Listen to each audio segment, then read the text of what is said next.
The political divide that has shaken the country over the past few months continues to be felt even as Israel marks Remembrance Day for fallen soldiers and victims of terror, as well as its Independence Day. Can the public put aside these differences during what are generally considered Israel's most national sacred days? To discuss this issue, the Jerusalem Press Club hosts Professor Yedidia Stern, president of the Jewish People Policy Institute and a law professor. Stern was the dean of the law faculty in Bar-Ilan University and the vice president of the Israel Democracy Institute. Professor Stern, thank you for joining us today. My pleasure. The right wing claims it always maintained the sanctity of national symbols during times when trust with the government was shaky, for example, during months before the disengagement. Is this true in your view? And how would you describe the left's behaviors today? Well, right now, as opposed to other times, like before the Oslo Accord, right now, the two halves of the Israeli nation feels uncomfortable with the other half. It is not one-sided as it used to be, that the right-wingers feel that they are being pushed aside. Right now, we have a coalition composed of right-wingers, and they push their agenda. And nevertheless, the left responded and the center responded in a very aggressive way, demonstrating. And now no one in Israel feels a winner. And I want to surprise you and tell you that I think this is the best situation to be in. We do not want to have winners here. We have two halves of the country, of the nation, conducting a major dispute over the character of the state.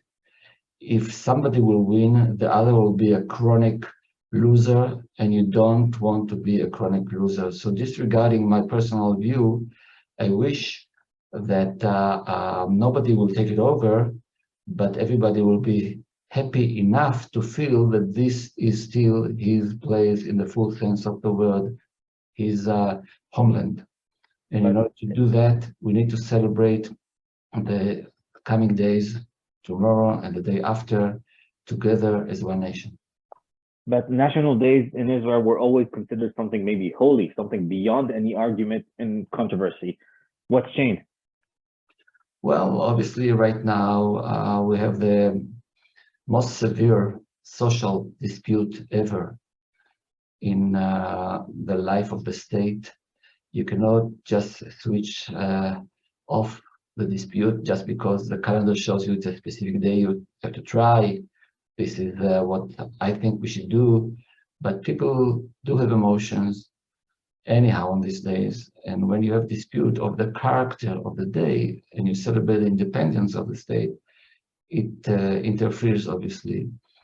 I don't think that we can shut up those who really emotionally feel that they're hurt by whatever is going on. I hope we'll be able to conduct our dispute even on these, so to speak, holidays in a civil heroism, which means, this is my opinion, I don't like what you do, I respect you, I have tolerance to you, I'll voice my opinion, but please respect it, and vice versa. So from now on, there are no more holy cows at all?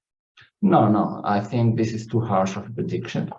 I really hope that we are now in a crisis, but first of all, a crisis tends to end up, and I hope it will happen faster than anticipated. I'm not sure it will, but you have to realize a crisis is also a chance for a new beginning.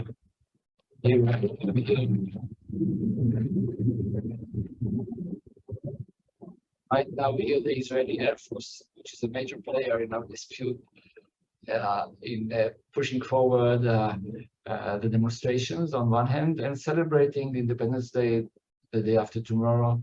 This is our life here in Israel. Sorrow and happiness.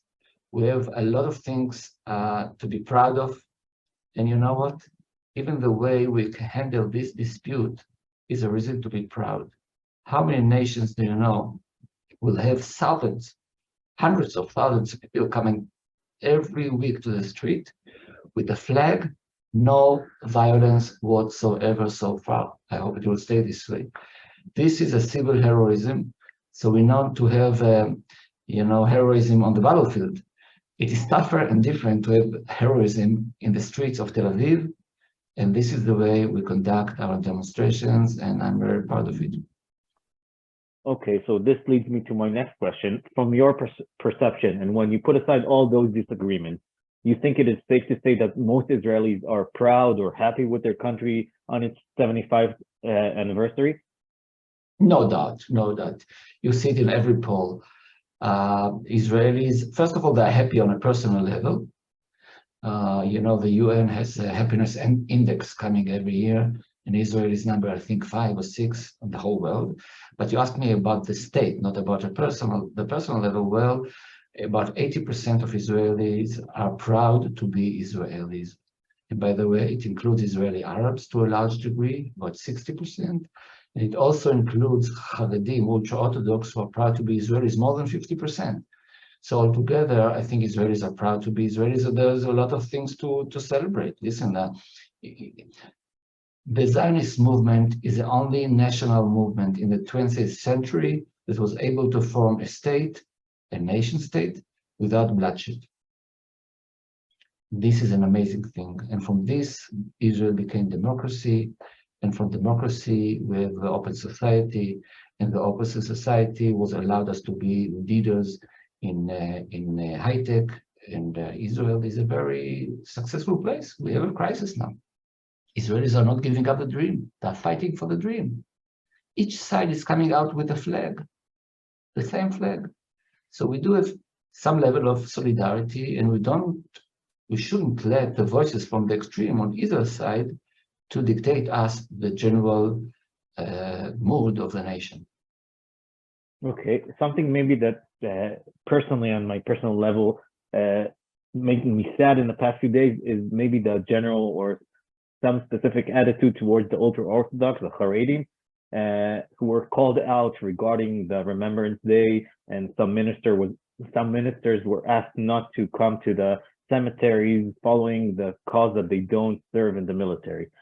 What do you think about this? Well, you have to realize that the majority who is non-Haredi feels threatened by demography. We know that the Haredi families tend to be very large, on average 6.9 kids per family. And if demography stays the same way, they will have a quarter of the nation and later on maybe third. And since they have a very particular way of life, people feel scared by the option that they will be a dominant power in Israeli society with their own set of ideas and ideologies and lack of participation in many aspects of national life. So it's understandable. However is an important part of my description. However, they are brothers. And if you are liberal, I consider myself to be liberal. If I am liberal, I should respect their way of life. I should give it the space it needs. I should not be coercive towards them, though they have to change their attitude towards Israel. You can be secluded. You could be interested only in the interest of the sector if you are a small portion of the nation. But if you're becoming eventually a quarter of the nation, you cannot go on the same way. So I think the Haredim, who are smart people, eventually understand what I just said. And I really hope that without losing their ideology, they will find a way to participate in Israeli life in a more responsible way, I would say. It doesn't mean that they have to go to the army and lose their identity. There are many ways of participating in taking the burden, sharing the burden. They can do it in different ways. And I think Israeli society should be tolerating their way of life also. Okay, and so on this maybe more optimistic note, what are chances in seeing the 100th Independence Day of Israel? Listen, the major issue in our national life is the lack of agreement, of consensus about our goal as a nation, about our vision as a nation. We have different sectors here. Each one of the sectors holds by a different ideology and different purpose for a goal for the state. This is not going to go away. Each one of the sectors is big enough to be influential, but not big enough to have hegemony. And this is the Israeli life of the next generation. Different understanding of reality, different aspirations about how Israel should look like in 25 years. And the key to success of Zionism and the next generation is that we will learn how to live together as once I termed it, divided we stand. How can we stand together despite or even because of the division of opinion about the future of Israel? This dispute is typical for Jewish character. If you look at the Talmud, you'll see it's only disputes. There's never an conclusion or exclamation mark. It's always dispute. This is Israeli, I would say, national character today because we're Jews, and this is good. It's not necessarily bad. It tends to be bad if you do not know how to handle the dispute. So what we need, to make it very simple, we need rules for the game, how to conduct our dispute. This might be a constitution. If we'll be able, within the next few years, to form at least a procedural constitution, meaning the rules for the game, how to handle our disputes, we will be able to reach the 100th anniversary of the State of Israel as one of the richest, most prosperous nations on earth. Okay, maybe to finalize this interview, you were asked to be part of the negotiations at the president's house between the two sides of the political map. Can you guess what we're going to see in the coming weeks or months? Well, I don't have a crystal ball. What I can tell you is that many of the issues can be solved, so to speak. We can come to some kind of agreement. The major dispute right now is around the composition of the committees for selecting judges in Israel. This is crucial for both sides. And it looks as if it is binary. Either you have a politicization of the committee or not. And if you put it this way, so it's hard to see how we can reconcile the issue. However, there are many ways of doing things. For example, my suggestion, that's what I bring to the negotiation, is to add to the issues we are discussing more issues. First glance, it complicates things, but I believe it will enable us to come to a different kind of a deal between the parties, because the government, the coalition, will be able maybe to present to its voters achievements without politicizing the committee. I think we should try to go this way. I cannot tell you that I know it will work out. I really hope it will, but time will tell.